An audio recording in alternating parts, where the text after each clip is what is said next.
The state's been on a killing spree. After a 2-year hiatus, there have been at least 11 executions, all of them for drug-related offenses. He was taken away, he was hanged. That shattered me. Our state decisively and persistently murders people. In Singapore, a string of executions ignites rare protests and spirited debate over the country's zero-tolerance drug policy. More Singaporean families and individuals will be harmed if we remove the death penalty. Does Singapore really want to be known as this country that get rid of people so easily? You want to traffic drugs, there are rules involved. If you get caught with a set amount of drugs, you get hanged. No more blood on our hands! Should Singapore heed calls to rethink its drug laws? 101 East investigates.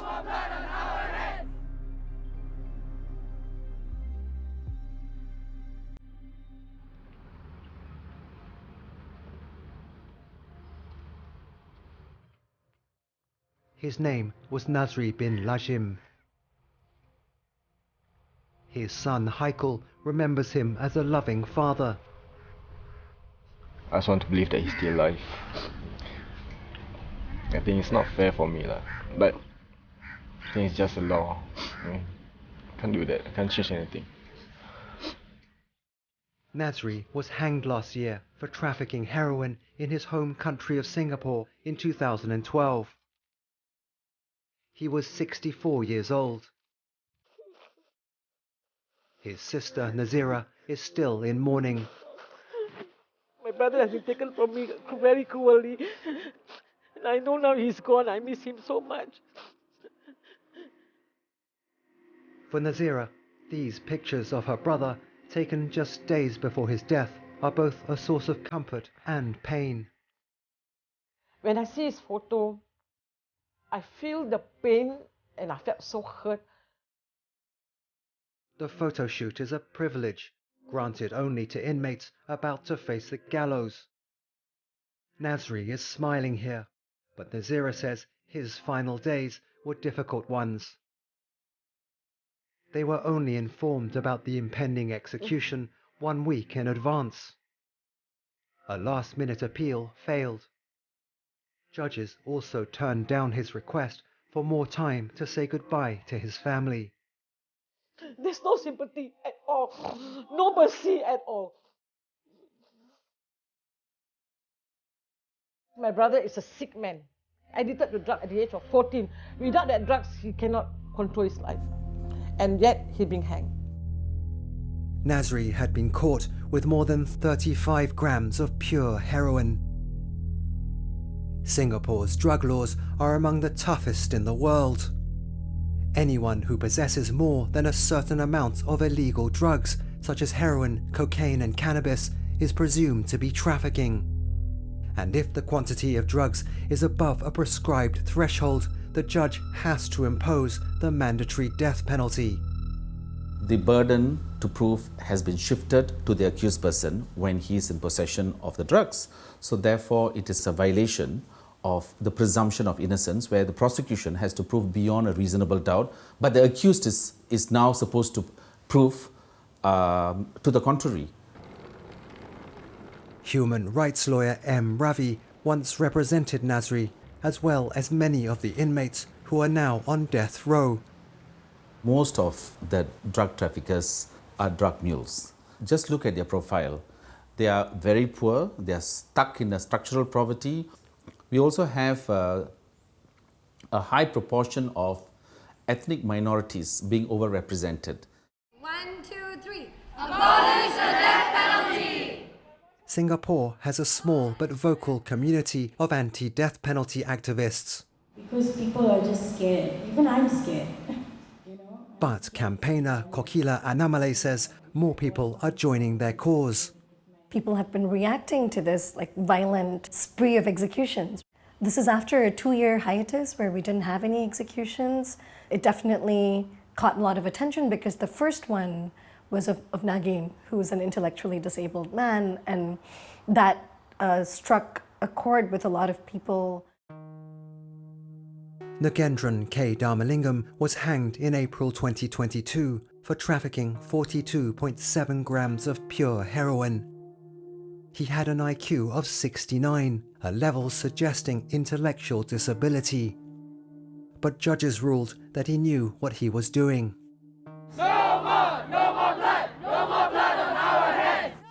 Weeks before Nagendran's execution, hundreds of people gathered for a rare protest in Singapore. We just begged her to grant him clemency. His case drew global attention, including that of British billionaire Richard Branson and of actor and author Stephen Fry, who appeared in this video. Please grant Nagarendran Dharmalingam clemency. You were his lawyer? Yes. Lawyer M. Ravi remembers his first meeting with Nagendran. It was like speaking to a child. I was asking him the first question, Nagendran, do you understand that you are going to be executed? He said he's in a garden and someone is appearing and talking to him, and don't worry about death. It's like he doesn't even understand he's going to die. It's common whenever people are accused of crimes to feign ignorance, to demonstrate a lower level of awareness and maybe not be as smart as they really are. Adrian Tan is a senior lawyer with a large following on social media. His posts on the death penalty have generated heated debate. He's also head of Singapore's Law Society, but he is speaking to us today in his personal capacity. In Nagendran's case, the psychologist hired by him said that he did know what he was doing. And that's really the legal test. Because otherwise, we'll start measuring each other's IQs and we'll start seeing what line we should draw. If someone is 100, are they more culpable? What if someone's IQ is 70 and Nagendran's is 69? Where do we draw the line? On the eve of Nagendran's execution, his mother, Panchalai Supramaniam, pleaded for mercy in a last-minute appeal before the Singapore court. M. Ravi was on medical leave and could not represent her son. And I had to tell her that, that I'm unwell and they have given me a medical certificate and they don't want to wait. Because of Nagen's intellectual disability, he wasn't able to do it. So his mother filed an application on his behalf. She doesn't speak English. She has very low education. She was extremely intimidated in court, and that was the evening before his scheduled execution, where she had to stand up in court and fight for her son's life and begged the court to spare his life. Nagendran was hanged the following morning. At his hometown in Malaysia, hundreds of mourners gathered to say goodbye and lend support to his mother.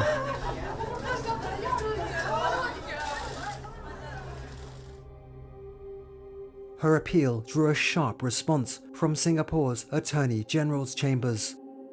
In a media statement, it described the application as an attempt to abuse the court's processes and unjustifiably delay the carrying into effect of the lawful sentence imposed on Nagendran.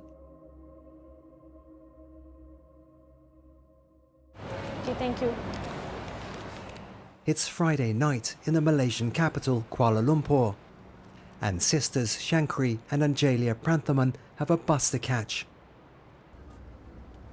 It's an overnight journey they've made regularly for the past 8 years. 6 hours to neighbouring Singapore for a 1-hour visit with their brother Pania. We are working on Fridays, so the visit is tomorrow morning 9 a.m. So after work, it's immediately traveling on the 9th and then returning the next day. So it is tiring and exhausted. Pania Selvan Pranthaman was convicted in 2017 of trafficking 51.84 grams of pure heroin into Singapore and is now on death row. Shankri says he'd been tricked by an acquaintance he barely knew.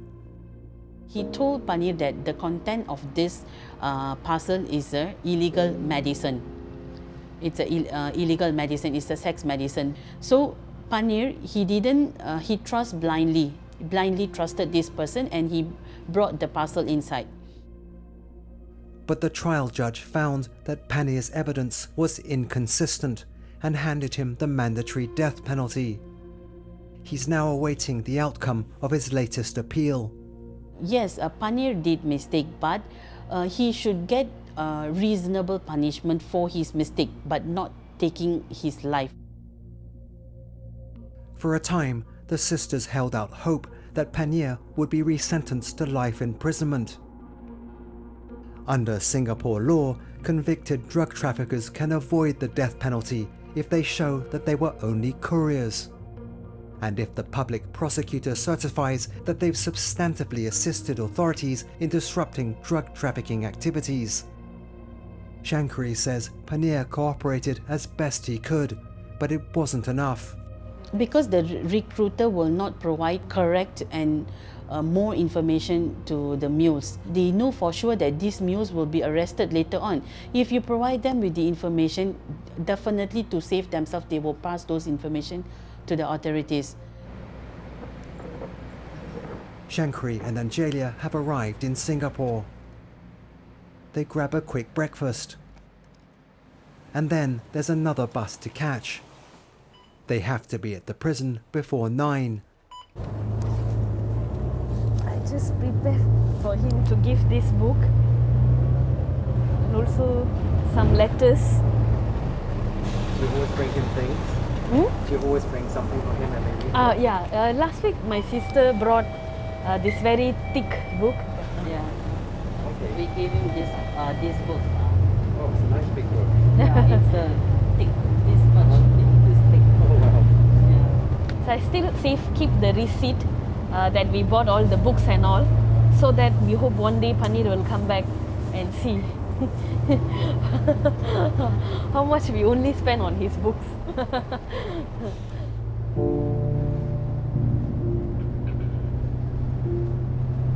People will laugh at us and ask us to prepare for the worst. So we was trying to be positive and to talk positively, so that even probably God will change his mind, probably, and save Panir.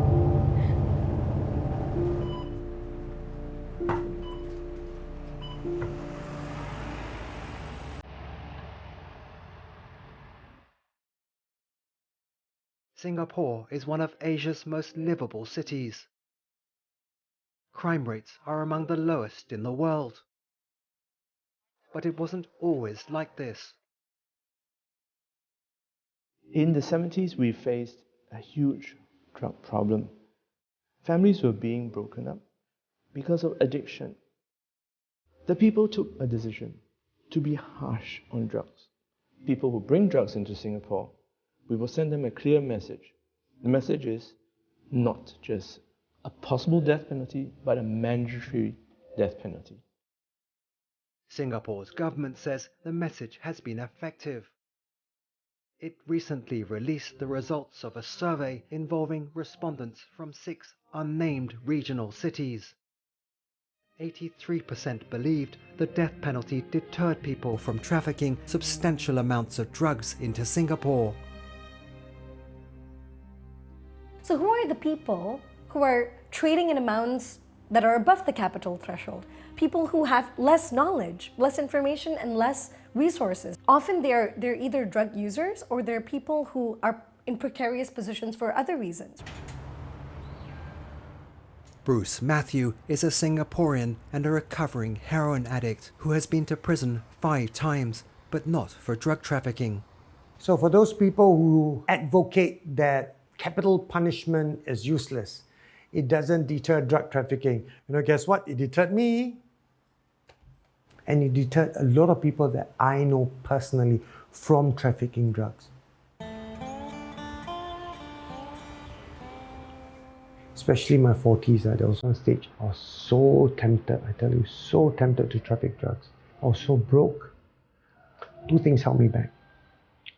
One, the death penalty. Okay. The second reason, my daughter. The last time I was sentenced, not only was I married, I had a daughter who was back then 3 years and 1 month old. Bruce has been clean for 7 years and now spends much of his time sharing an anti-drug message with young people. He's also found new appreciation for Singapore's tough laws. My daughter can walk out in the middle of the night, cross the street to 7-Eleven to buy something, and I won't even bat an eyelid because I know she will come back safe and sound. If you want to do away with strict laws, something has got to give, you know. And I am not about to give the safety of my society just because someone don't want to be hanged for trafficking drugs. No, no, no, no, no. This is not a good exchange. The government says the majority of Singapore residents hold similar views.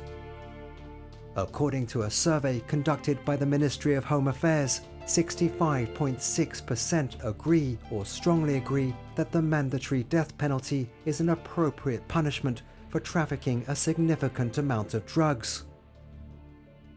But anti-death penalty campaigners point to a different survey on the same issue. A survey done by the National University of Singapore a few years ago in consultation with a renowned criminologist, Professor Roger Hood, shows that when it comes to drug trafficking cases, when given the correct information and background circumstances in which these accused persons commit the crime, a large majority of the respondents are opposed to the death penalty. So the state doing its own surveys to justify its own arguments is strange. Drug traffickers we see as people who are making money by destroying your lives. Singapore's Law and Home Affairs Minister K. Shanmugam has been on various platforms explaining his government's position. Are these deterrents effective when the individuals who succumb to or end up being the traffickers, right? More often than not, they are from the lower income groups. If I were to say in Singapore, if you are poor and desperate, then we won't impose the death penalty. Anybody else? Yes, death penalty. But if you're poor and desperate, no death penalty. What do you think will happen? Everyone who comes in will say he's poor and desperate, right? We have to be tough on drugs, but the complete picture... In Parliament, Shanmugam drew a distinction between drug traffickers and drug abusers. We are tough on those that we need to be tough on. That's the drug traffickers. But, for example, drug abusers, we try to not even treat them as criminals. We instead treat their drug dependency through a variety of means. Most of the people I know are still relapsing. So the Singapore government and its main drug enforcement agency, the Central Narcotics Bureau, or CNB, declined our requests for interviews. Did you consider yourself an addict? So to better understand the state's rehabilitation program, we spoke to people who have experienced it.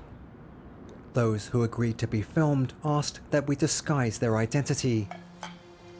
Dee was still a teenager when she tested positive for ecstasy following a police raid. She spent 6 months at the Drug Rehabilitation Centre, or DRC.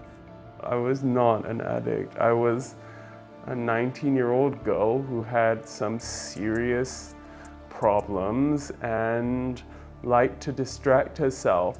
The whole experience was really dehumanizing. We were given these numbers and never referred to by our human names.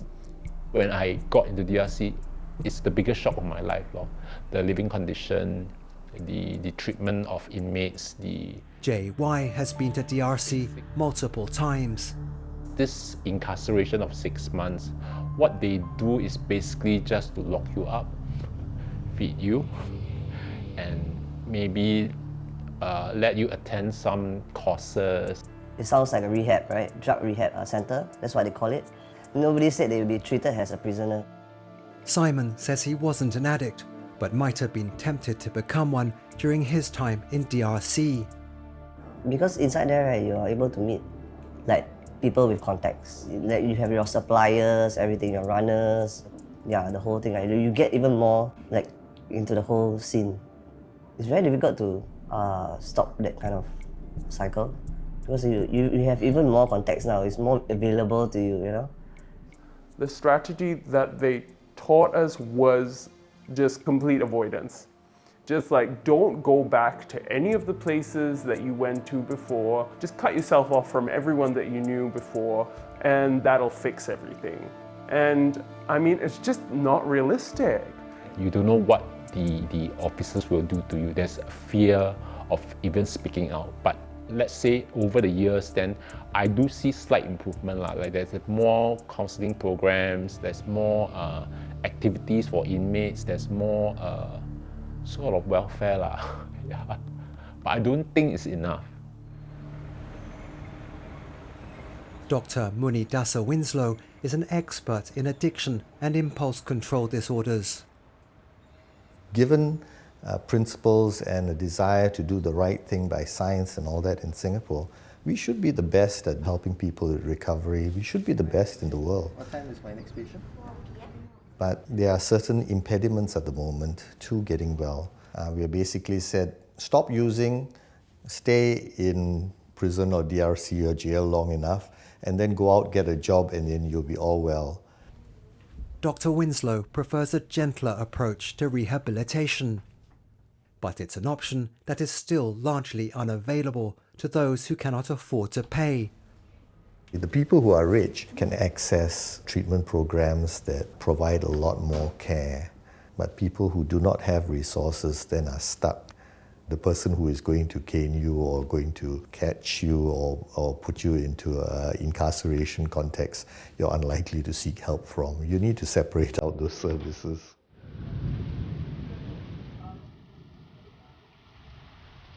Sharifa Syed Zin remembers her brother's struggle with drug addiction. I think maybe it all started after our mother passed away. He was 16, I was 18. So I think it was too soon for her to go. It's his own way of maybe internally trying to get over the grief. Maybe had it been that when he was in DRC, he was given the help that he needed to kill the habit, then maybe he wouldn't be in this predicament right now, you know. Syed Suhail bin Syed Zin was handed the mandatory death penalty in 2015 for trafficking 38.84 grams of pure heroin. He said the drugs were for personal consumption, but judges were not convinced. Syed was scheduled to hang in February 2020, but he has had 2 stays of execution because of applications made by M. Ravi. Syed Suhail had a serious addiction problem. Drug addiction is an illness, that's what the psychiatrists are saying. It's a mental illness, it's a mental condition. So they have to be treated, not killed. Sharifa is hoping for the best for her brother. She's also started speaking up for the dozens of other drug offenders on death row with him. We don't know when we're going to go, so the idea that the government can decide when you're going to go is so unacceptable that they think they can play God. Yeah. With more executions expected soon, more Singaporeans will be confronting the issue of capital punishment and its role in their country.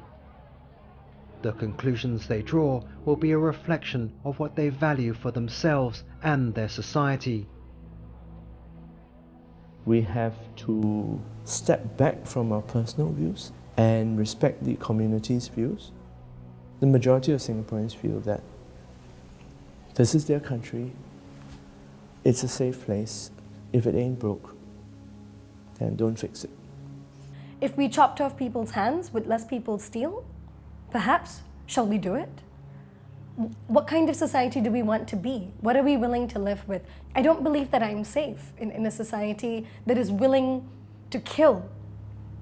Right? That is what makes me feel unsafe.